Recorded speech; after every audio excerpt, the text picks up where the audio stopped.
There's a strong case to be made that Ethan Hawke is one of the top 10 greatest working actors in America. Honestly, there's a strong case to be made that he's in my own personal top 10 favorite actors of all time. Now, I just got back from a Q&A screening of Blue Moon, the new film from Richard Linklater, written by Robert Kaplow and starring Ethan Hawke. And getting to see Ethan talk about the process, talk about the film, it sent me spiraling in a way that only a good Q&A can do. I started thinking back through all of the times I had seen this man on screen, like all the way back to when I was a kid watching Joe Dante's Explorers without fully understanding who he was, or watching Dead Poets Society for the first time, or Training Day, or the first time I saw Before Sunrise and then the subsequent Before films, or Boyhood, which is one of my 4 favorite films of all time. And I really had a moment where I thought to myself, I don't think I've ever disliked Ethan Hawke in a film. And with all of that said, I'm going to come right out and say it. I think Blue Moon might just be his finest work. The film centers on the songwriter Lorenz Hart, one half of Rodgers and Hart. People probably know Richard Rodgers more commonly as one half of Rodgers and Hammerstein, the duo behind Oklahoma and all those classic stage musicals that you probably had to sit through a high school production of at some point. But this film is basically a diorama, a bottle episode of a movie. We're with Lorenz Hart on the night of the Oklahoma premiere in New York City. He's watching his former creative partner debut something huge with someone else, and it very much has the emotional energy of a man standing on the sidewalk, watching his ex-wife walk into a party with her new partner. The movie tracks Lorenz Hart as he drifts from the premiere to a bar down the street, and he is this lively, talkative presence, the kind of guy who will talk the ear off of anyone who will accidentally make eye contact with him. He talks to the bartender, played by Bobby Cannavale. He talks to the piano player, tucked into the corner like a background atmosphere. He talks to E.B. White, who's there for some reason, and they have these long, rambling conversations about literature and essays and life and love. And if what I'm describing already sounds like a Richard Linklater film, it's because it is a Richard Linklater film in the most Linklater way. Linklater's last film, Hitman, kind of felt like a genre exercise, a pivot from his usual space, and I loved it, but it was different. And Blue Moon feels like he's back in his wheelhouse, like Before Sunset, like Suburbia, a confined space, characters talking, time unfolding in real time. And what they talk about veers between funny and heartbreaking and, more often than not, casually profound. And that's the thing about Linklater. He's one of my favorite filmmakers of all time because he can take the seemingly mundane, the kind of small human moments most people don't even clock, and make them deeply compelling. And right at the center of it all is Ethan Hawke. He's basically in every frame of this movie. There may be 1, maybe 2 shots where he's not present, but otherwise, this is his show. He's talking, performing, schmoozing, trying to impress, trying to assert himself. And at its core, this film is about a man who, in many ways, robbed himself of the spotlight, but still feels it being stolen from him in real time.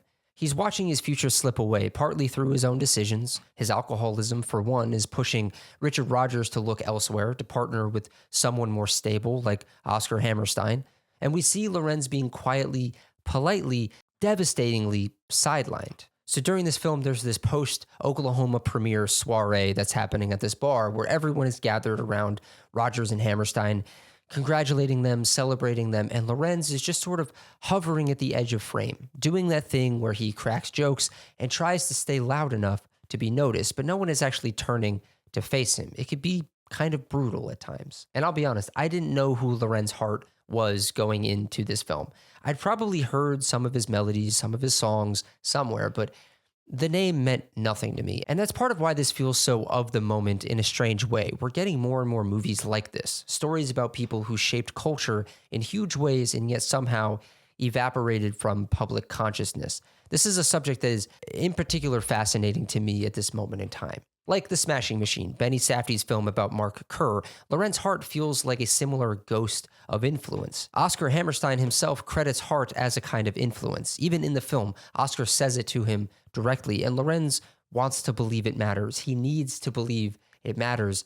But there's this deep sadness, this sense that life has made him a footnote against his will. And don't get me wrong, Hart is brilliant. He's magnetic. He is difficult, and I'm just going to say it.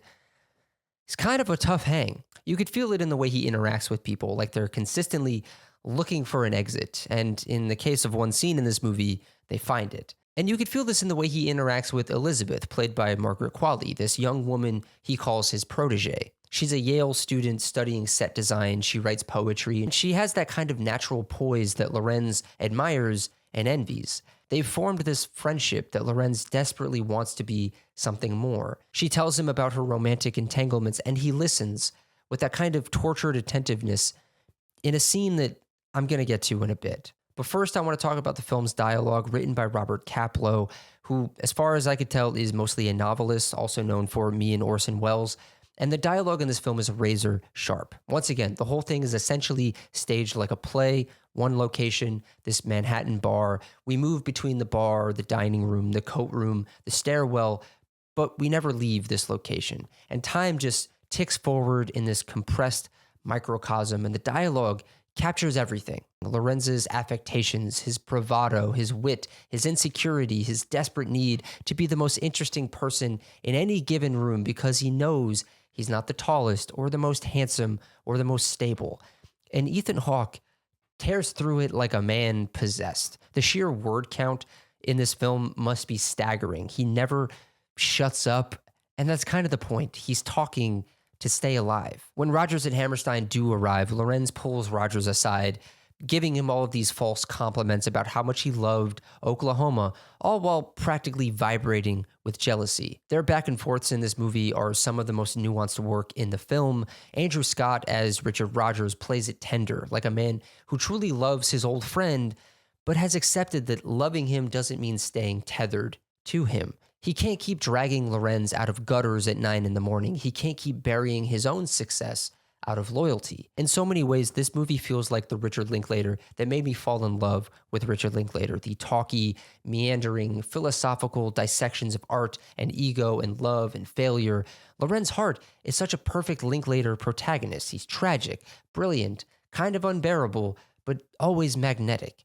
He's aware of his own genius and yet incapable of living with the reality of someone else's success. He sees Oklahoma for what it is, a cultural juggernaut that will be performed in high schools from now until doomsday, as he says in this film. And still, he can't bring himself to celebrate it because he wasn't the one holding the pen. And maybe this is revealing too much about myself, but I felt deeply, kind of uncomfortably seen by that aspect of this film.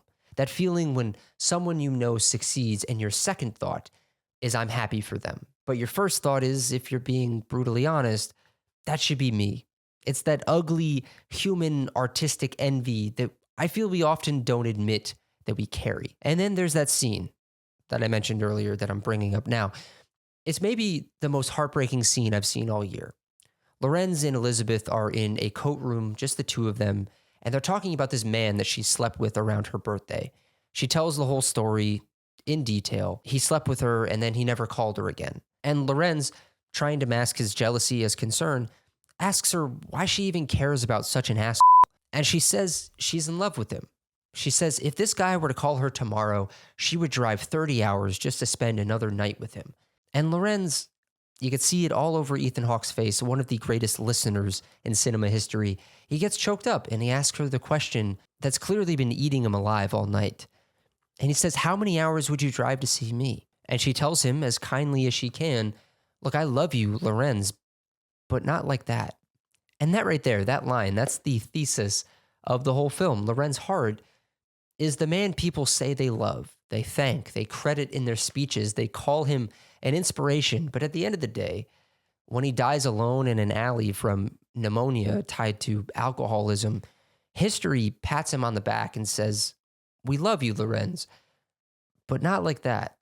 All told, Blue Moon is a spectacular little gem. It's tight, talkative, painful, funny, and theatrical in all the best ways. And it features what might honestly be my favorite Ethan Hawke performance to date. And that's saying something. He's one of those undersung actors who shapeshifts without fanfare. If you put Training Day next to this, next to First Reformed, next to Gattaca, next to Boyhood, next to Before Sunrise, you are looking at entirely different people. He has quietly become one of the most consistently vibrant actors of his generation. Once again, working with one of the foremost influential and vibrant filmmakers of the last 30 years. And Blue Moon is well worth your time. And just as a little postscript, there are some fun little, I guess, Easter eggs in this film for theater and film nerds out there. At one point, Lorenz is introduced to a character who is revealed to be George Roy Hill. And I sat there for a moment. I was like, wait, is that the guy who directed Butch Cassidy and the Sundance Kid and The Sting and Slapshot and The World According to Garp? It's just a fun little detail, and there's also a fun reference to Stuart Little. Anyway, those are my thoughts on Blue Moon. I feel like I have so much more to say about this film. It very quickly climbed the ranks to be one of my favorite films of 2025 so far. Ethan Hawke shot up the ranks to be a frontrunner for me in the best acting categories. I really hope that he gets recognized for his work in this film. If you have seen the film, let me know what you thought down in the comments. Are you a fan of Richard Linklater? Do you think that this stacks up in the wide breadth of Richard Linklater's projects? Are you excited for his next film, Nouvelle Vague, which is coming out very, very soon? Kind of excited to see both of these back to back. Anyway, when you're done letting me know down in the comments what you thought of Blue Moon, be sure to hit the subscribe button, hit the bell to be notified when new videos come out on this channel. Go follow me on Letterboxd to see what I'm watching, when I'm watching it, and I'll see you all next time.